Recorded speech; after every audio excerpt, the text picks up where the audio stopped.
John, come on those days and be cured, and not on the Sabbath day.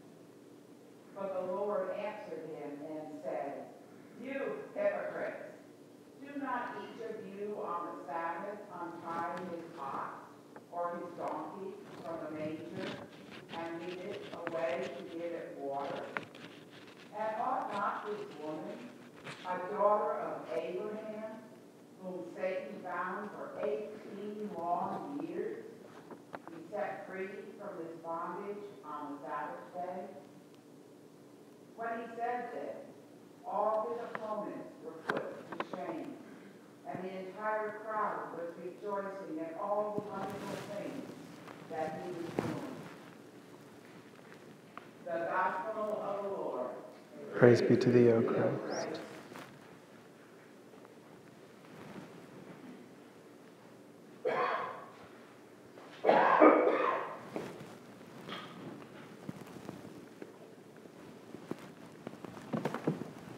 Please be seated.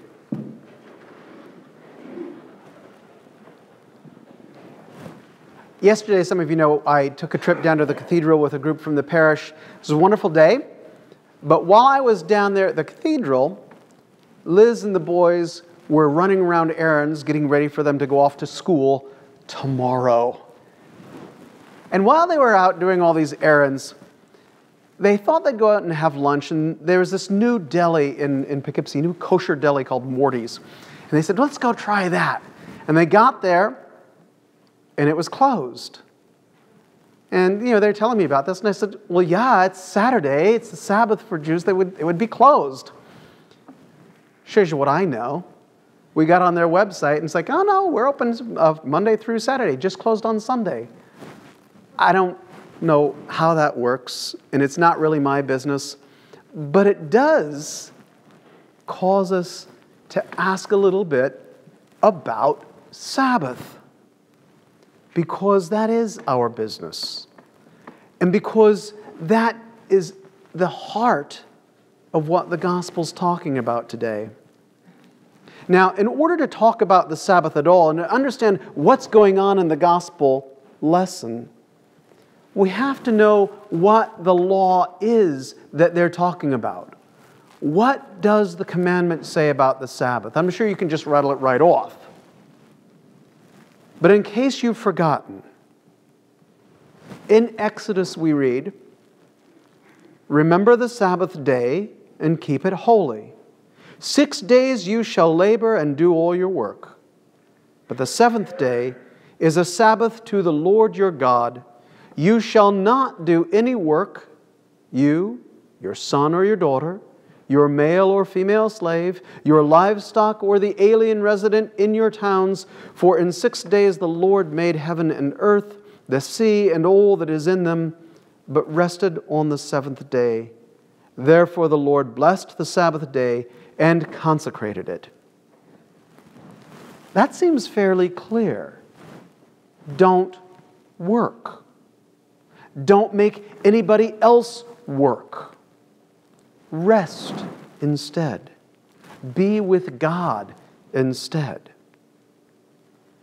But people being what they are, what we are, two questions immediately popped up. One, what does it mean, work? How can I observe this law faithfully if I don't know what work means? I need to have it spelled out so I don't get it wrong. And two, how can I find a loophole? Almost immediately, people began clarifying this law about the Sabbath because it both terrified and excited them. Isaiah, in today's reading, writes, and he's certainly trying to clarify it for people. He writes, if you refrain from trampling the Sabbath, clearly people had been trampling it. If you refrain from trampling the Sabbath, from pursuing your own interests on my holy day, if you call the Sabbath a delight and the holy day of the Lord honorable, if you honor it, not going your own ways, not serving your own interests, not pursuing your own affairs, then it will be a delight. But of course, in trying to clarify that, he just made things more complicated, because then people were saying, what does it mean to pursue my own affairs? We have this legalistic bent to us, don't we? Where every little word has to be spelled out. And this is the background for what happened in today's gospel, where Jesus was teaching in the temple on the Sabbath. Interestingly, they don't consider teaching work. But I'll bet you if you ask a teacher, they will say, oh yeah. Just ask a teacher. I know there's at least one in here. Two. I see a few. Be that as it may, Jesus is teaching in the temple. When a woman comes to him who has been crippled by a spirit for 18 years, bent over and unable to stand up straight. Now, frankly, we don't really know what that means, except that she wasn't well. What that spirit was, we don't know. There have been a lot of folks over the years who've suggested that Jesus' healing miracles are really just psychological. They had something in their psyche that was weighing them down, and it was manifesting itself physically.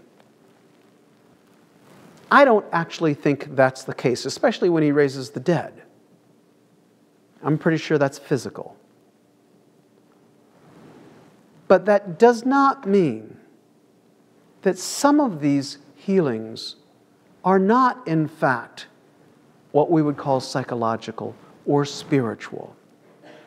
And look how he reacts to this woman. He doesn't touch her like he does with some. He doesn't spit on the ground and put mud on her like he does with some. He just says, woman, you're set free. What a great word that is. You're set free. Whether physical or psychological, however, it really doesn't matter. What matters is that he spoke a word and she was healed. And yet, that's not even the point of the gospel today, is it? The point of the gospel is, was that work? Did that qualify under the current definition of work? Was that, in the words of Isaiah, serving your own interests or pursuing your own affairs? The leader of the synagogue thought so. And so he spent a lot of energy yelling at the crowd to go home so that they could come back to be healed on another day. I don't know, was he working? Now, we give the leaders of the religion a bad rap a lot of the times. But I do want to say this in fairness to him. He was a leader in the faith. And the Sabbath was indeed important. And he was accountable. And he also knew that people were constantly looking for a loophole, constantly trying to get around the law of the Sabbath. You know the old saying, you shall not leave your home. You cannot go more than 100 paces from your home. So people would get tense and they'd say, this is my home. And they would pick it up and they'd move it 100 paces. And then they'd set up the tent and they'd say, now this is my home. And then they'd pick that up and move it 100 paces till they got wherever they wanted to go. You can always get around the law. You can always find a loophole. We're really good at that. And people were doing this not just so they could do their tasks, but so they could get ahead of others in business. Because if I can get a little extra work done on the Sabbath while the other guy's resting, I get ahead and I win. Which shows a fundamental lack of understanding of what the Sabbath was. People then and today had the sense that the Sabbath was wasting time that could be used better. It wasn't productive. That's why they got so litigious, defining exactly what you could and could not get away with on the Sabbath, so that they could go right up to the line. But Jesus would have none of that. He wouldn't have anything with this trying to find the exact definitions so that you could get over on it. And he wouldn't have this hypocrisy of the leaders saying, you can't do this good because it's the Sabbath. Not only in this chapter, but in the next chapter in Luke, and in Matthew, and in Mark, Jesus reminds people that helping somebody in need does not violate the spirit of the Sabbath. Freeing someone from bondage, whether it's physical, spiritual, or psychological, is irrelevant. Freeing someone from bondage is not a violation of the Sabbath. It is, in fact, an act of love, and there is no law against that. And yet, the Sabbath is an issue for people then and for us today. Maybe more so for us today, because we do not have a Sabbath in our society. We effectively don't have one. We live in a society that does not acknowledge an official Sabbath, let alone what the Sabbath is intended for. And we are pressured all the time to fill up our time with activity. Whether it's work, or cleaning around the house, which is work, by the way, or play, which for a lot of people then becomes work. We feel this need to be constantly doing. Rest is for wimps. I actually saw a t-shirt that said that. So given that we live in a society that does not value rest, let alone the Sabbath, it's left up to you and me to decide for ourselves if Sabbath has meaning. It's left up to you and me to decide for ourselves if we will honor our Sabbaths, regardless of what society says. And if we do, how will we do it? You may have heard of a ball player from the 50s and 60s named Sandy Koufax. Great pitcher for the Dodgers. He was also Jewish, and he got a lot of people really upset because he did not play on Saturday. And Saturday is kind of a big day in baseball. What's worse, when the Dodgers were in the World Series in 1965, he refused to play on Game 1 because it was Yom Kippur. It takes a lot of intestinal fortitude, as they say to those who are putting pressure on you, I can't do that. It's Sabbath. I stumbled onto an article the other day from 1958, when there was a judge in New York who had this funny case. There was this Jewish store, and the police had arrested the proprietor because he was open on Sunday. And they took it to the court, and the judge says, "Why were you open on Sunday? It's a Sabbath." And he says, "For you, it's a Sabbath. For me, Saturday is the Sabbath. And I was closed on Saturday." And the judge dismissed the case. He said, "You were keeping Sabbath. That's all we ask." Now, we don't even do that anymore. Times have changed, haven't they? There are no blue laws. Remember the blue laws?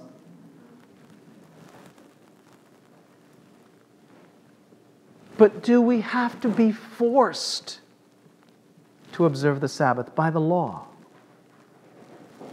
That's the question you and I want to ask ourselves. Do we have to depend on society to say, you're not going to be open, you're not going to work, you're not going to play in that game?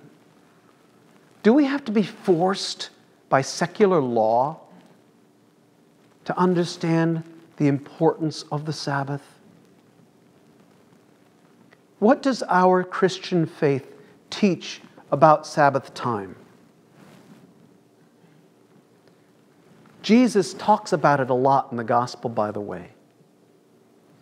In Mark's gospel, he says, the Sabbath was made for humanity, not the other way around. It was designed by God as a gift, not as a rule.